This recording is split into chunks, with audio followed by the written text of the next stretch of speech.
फिर आगे विषय यार तथागत बुद्ध, क्या संत कबीर, संत गुरु रविदास, गुरु नानक देव जी, ज्योतिबा फूले जी, सावित्रीबाई फूले जी, फातिमा शेख जी, नारायण गुरु, साहू जी महाराज, रामास्वामी नायकर जी, डॉक्टर बाबा साहेब अम्बेडकर, माता रमाबाई एवं मानव कांसीराम साहब सहित समाज के सभी महापुरुषों के चरणों में कोटि कोटि नमन करते हुए मंच पे आसीन अतिथिगण, माताओं, बहनों, भाइयों, सभी को क्रांतिकारी जय भीम, विनम्र नमो बुधाय। आज बहुत ही महत्वपूर्ण दिन है। एक तरफ संसदीय लोकतंत्र में महिलाओं की भागीदारी की हम बात कर रहे हैं, 100 साल हुए, और लोकतंत्र में अदालत में महिलाओं की एंट्री को 100 साल हुए, उसके लिए आप सबको बधाई। और ये जो सब्जेक्ट मेरे बोलने के लिए है, संसदीय लोकतंत्र में महिलाओं की भागीदारी, जैसा मैत्री जी अभी बोल रही थी, मैं खुद पर्सनली इस बात को महसूस करता हूँ विधानसभा के अंदर कि विधानसभाओं में, संसद में या निगम के अंदर या पंचायत में, चूंकि महिलाओं की सीटें जिला पंचायत और पंचायत के अंदर और निगम के अंदर तो रिजर्व हैं, विधानसभाओं में और संसद में रिजर्व नहीं है।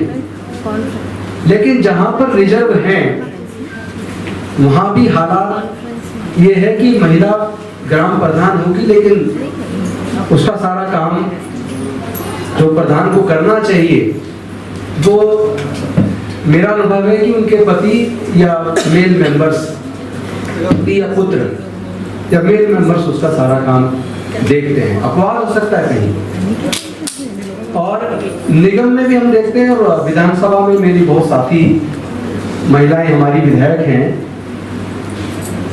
लेकिन मैंने बड़े नजदीक से उनको और उनके परिवार को भी देखा है। अगर उनका बस चले, अगर इस तरह की आजादी हो पुरुष को, तो वो विधानसभा और संसद के अंदर भी पत्नी की वजह वही चले जाए। ये कड़वा सच है। बेशक वहां मजबूरी नहीं जा पाती, लेकिन बाहर उनका सारा काम उनके पति, उनके देवर जेठ और उनके पुत्र ज्यादातर वही देखते हैं। हो सकता है मेरी बात किसी को मैडम चुभे, जो मेरी साथी कुलीग हैं वो उनको भी शायद बुरा लग जाए, लेकिन सच तो सच रहेगा, वो बोलना भी पड़ेगा। पहली बात तो ये सोचना गलत है कि महिलाएं काबिल नहीं होती। महिलाओं में काबिलियत की कोई कमी नहीं है, लेकिन पूरी दुनिया में मेल डोमिनेटेड सोसाइटी रही है, और भारत में आज भी मेल डोमिनेटेड सोसाइटी है। एक तो इस सच को स्वीकार करना चाहिए।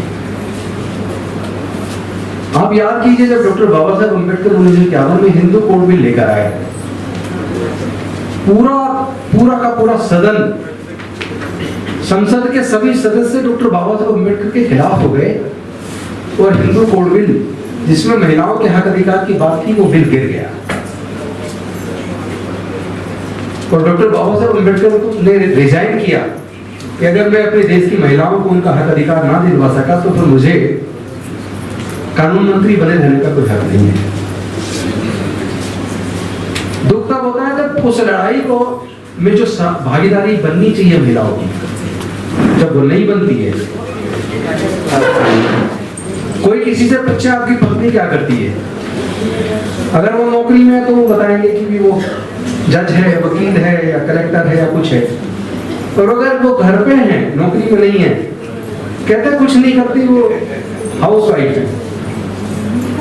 ये बेहद शर्मनाक स्टेटमेंट है कि वो कुछ नहीं करती। सच्चाई है कि पूरे घर को अगर कोई संभालता है तो अपने घर में खुद जाकर देख लेना अच्छे से। कई बार पति को पता भी नहीं होता बच्चे होमवर्क कर रहे नहीं कर रहे, बच्चों को खाना मिल रहा है नहीं मिल रहा, तुम्हारे कपड़े कौन तैयार करके दे रहा है। हालांकि ये सिस्टम उतना उचित नहीं है कि महिला सारा काम करे, लेकिन व्यवहार में, आचरण में यही है। इस सच को झुटलाना ठीक नहीं होगा। लेकिन अगर काबिलियत की बात करें अगर लीडरशिप की बात करें, अगर क्वालिटी की बात करें, तो चाहे श्रीमती इंदिरा गांधी जी रही हो, चाहे बहन मायावती रही हो, चाहे ममता जी रही हो, चाहे जयललिता जी रही हो, उन लोगों ने अपनी काबिलियत को और अपने नेतृत्व को का डंका बजवाया है। जो हमारी लेखिकाएं हैं, जो ब्यूरोक्रेट्स हैं, जो डॉक्टर्स हैं, इंजीनियर्स हैं, अलग अलग फील्ड में, वहां महिलाओं ने अपनी काबिलियत को साबित किया है। अनफॉर्चुनेटली महिलाओं की स्थिति भारत में जिस तरह अछूतों की स्थिति रही है, दलितों की, पिछड़ों की जो स्थिति रही है, आदिवासियों की जो स्थिति रही है, वही स्थिति भारत में महिलाओं की आज तक बनी हुई है।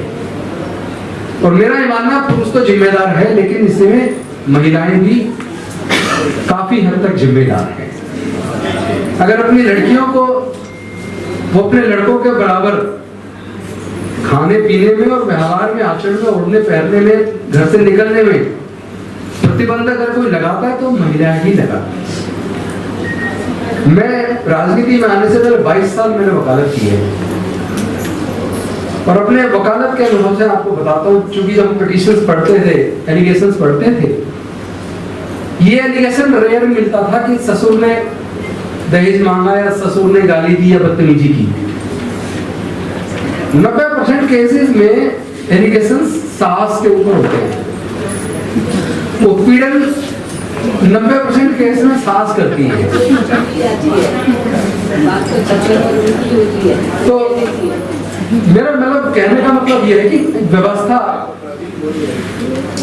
ऐसी क्यों है, क्यों बनी, उसके कारण को भी समझना जरूरी है। अगर हम कारण को नहीं समझेंगे, उसमें नहीं जाएंगे, उसको नहीं जानेंगे, तो निराकरण शायद संभव नहीं होगा। अगर हम भारत की बात करें तो भारत में मनुस्मृति को पढ़ना जरूरी है। वो मनुस्मृति जो महिला को, पत्नी को पति की संपत्ति बताती हो, जो महिला को किसी भी प्रकार का अधिकार देने से वंचित करती हो, जो महिला को मानवता का अधिकार देने को भी तैयार ना हो। यानी जैसे आज भारत डॉक्टर बाबा साहेब अम्बेडकर जी के बनाए संविधान से चल रहा है, तो पहले इस संविधान से पहले तो भारत मनुस्मृति से चलता था,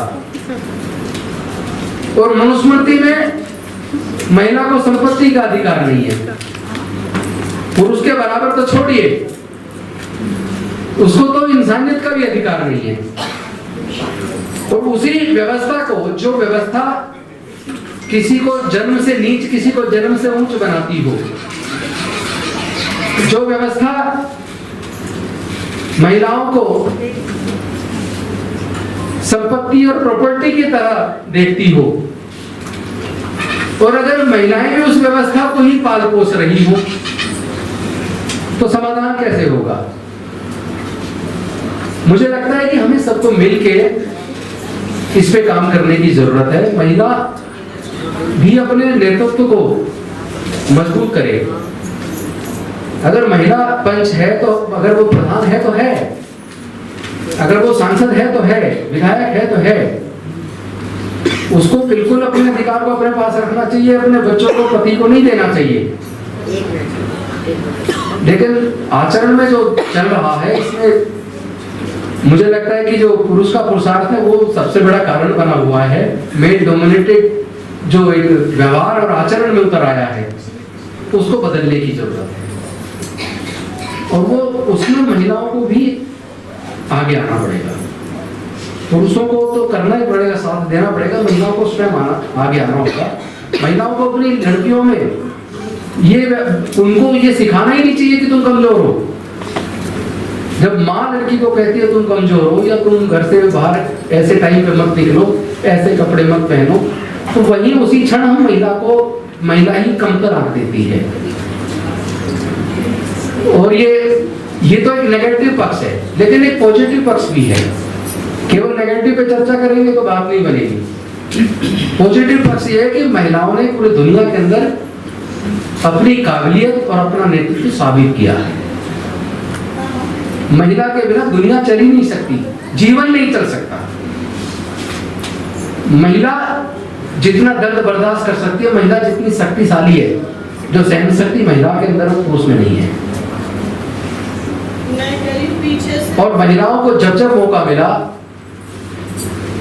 पूरे इतिहास में हम देखते हैं महिलाओं ने अपने काबिलियत को, अपने नेतृत्व की क्षमता को, अपने समर्पण को और अपनी शक्ति को, हर चीज को साबित किया है।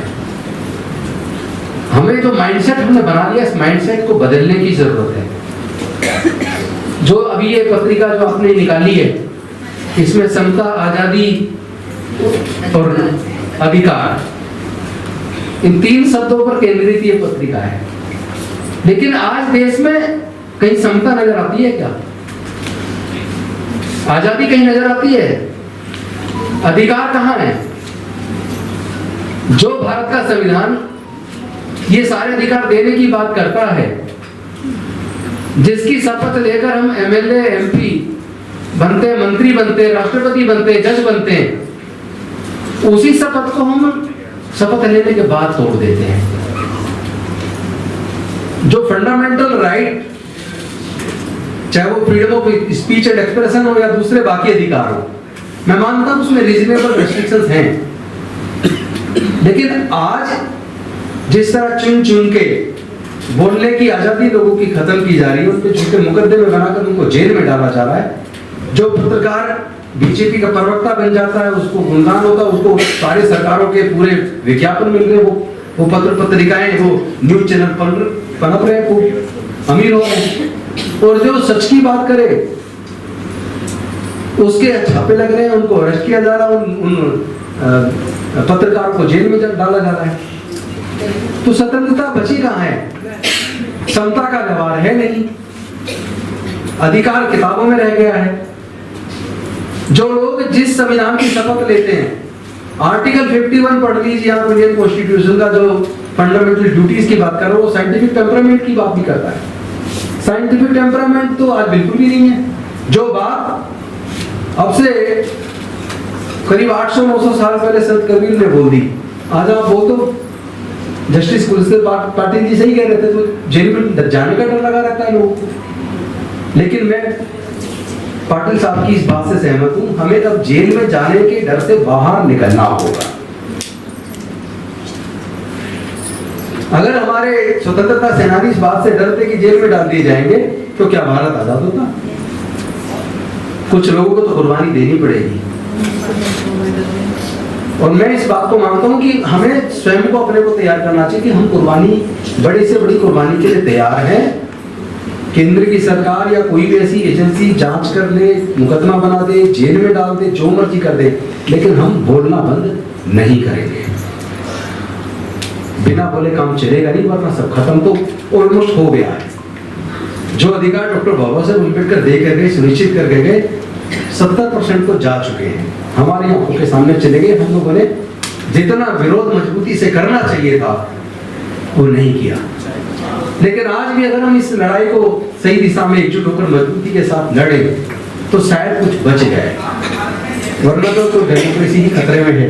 तो जब डेमोक्रेसी खतरे में हो, जब बाबा साहब का संविधान खतरे में हो, और मनुस्मृति का गुणगान हो, और मनुस्मृति के रचनाकार की मनु की मूर्ति जब कोर्ट के अंदर लगी हो, हाई कोर्ट के अंदर, तो फिर न्याय की बात सोचना। और जुडिशियल ऑफिसर्स जब जुडिशियस डिसीजन देना बंद कर दे, जब माननीय उच्च न्यायालय और सर्वोच्च न्यायालय के जजमेंट के अंदर न्याय नजर ना आए, तो क्या हम इस बात से डरें कि हम अगर गलत बात की आलोचना करेंगे, सच बोलेंगे, तो जेल में डाल दिए जाएंगे, कंटेम्प्ट ऑफ कोर्ट हो जाएगी? तो क्या हम बोलना बंद कर दें? मुझे लगता है कि बोलने का समय है। सच के लिए बोलना चाहिए, देश को बचाने के लिए बोलना चाहिए, मानव अधिकार बचाने के लिए बोलना चाहिए। और हम सबको जो अधिकार हम अपने लिए सुनिश्चित करना चाहते हैं, हम दूसरे के भी तो अधिकार की इज्जत करें। जो पुरुष इज्जत चाहता हो, वो महिला की भी तो इज्जत करे। जो पति पत्नी से इज्जत चाहता है और चाहता है वो मेरी भावनाओं की कदर करे, वो ये भी तो ध्यान रखे कि क्या मैं पत्नी की भावनाओं की कदर कर रहा हूं। मुझे लगता है कि ये 22 वर्ष है। हमें सबको चाहिए कि हम अपना जो आचरण अपने साथ चाहते हैं, दूसरों का व्यवहार चाहते हैं, वही व्यवहार हमें भी दूसरों के साथ करना होगा। बस इन्हीं शब्दों के साथ बोलने को कोई सब्जेक्ट ऐसा है, किताबें लिखी जा सकती हैं इस सब्जेक्ट में। और चूंकि बड़े विद्वान लोग आए हुए हैं आज के इस आयोजन में, आपने मुझे बोलने का मौका दिया, मुझे बुलाया और सम्मान दिया, मैं इसके लिए आपका आभार व्यक्त करता हूँ। बहुत बहुत धन्यवाद। नमो बुद्धाय। जय भीम। जय भारत।